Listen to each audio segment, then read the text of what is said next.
Before we get started, I want to give you a score from Nebraska Wesleyan tonight. Final, St. Thomas 70, Nebraska Wesleyan 58. No reaction.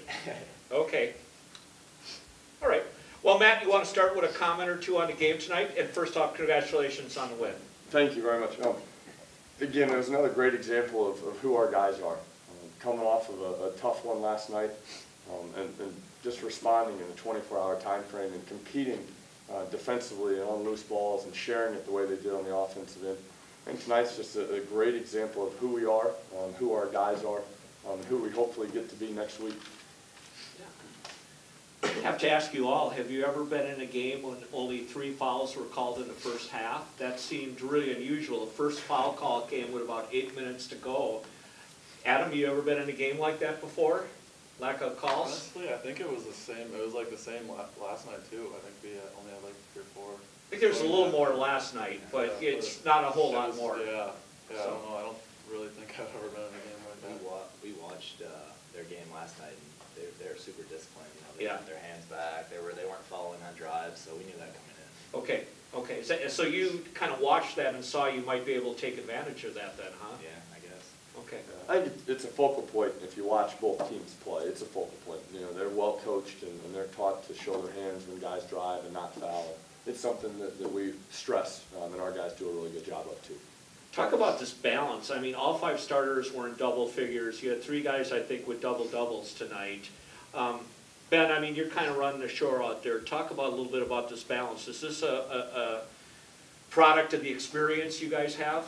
Yeah, I think so. And, you know, I think one of our biggest strengths when it comes to the offensive end is the ability for a lot of guys to do damage. And I think we're at our best when we have a kind of a spread like that where we have multiple players in double digits. You know, it's not just one guy getting it going, and you know, that makes us difficult to stop. You can't just key in on one guy because there's so many weapons out there.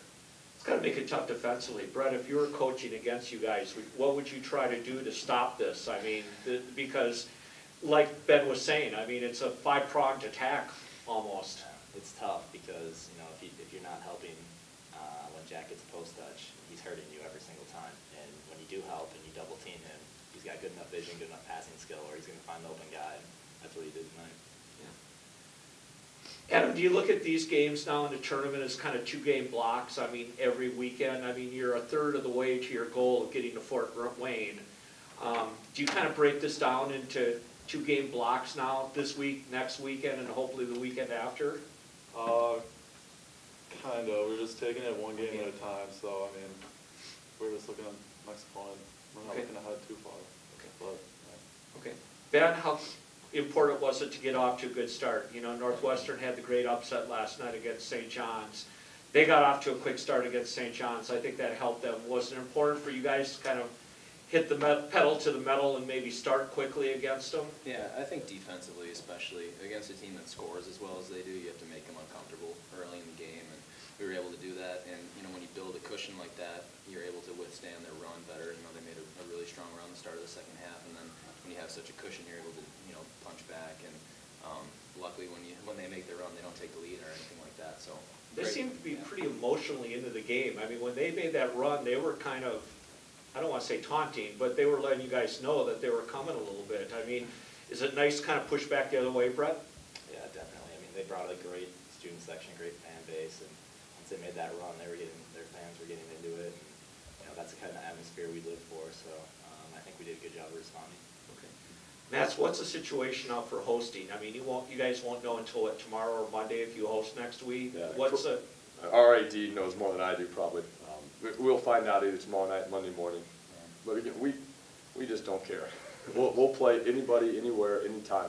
Have gun will travel, I guess, basically. Yeah, throw us on a bus and send us somewhere. We just want to play next Friday night. And, yeah, our guys have earned the opportunity to play another one.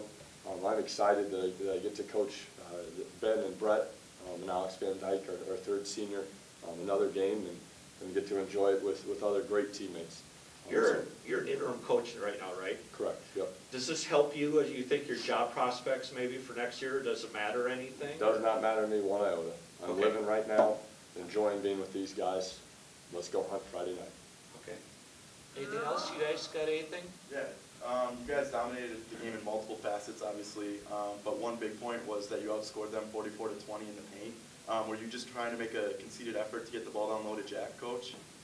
Yeah, it's a focal point. Like, we want to play inside out. We're blessed with good-sized guys, one of the biggest teams in the country.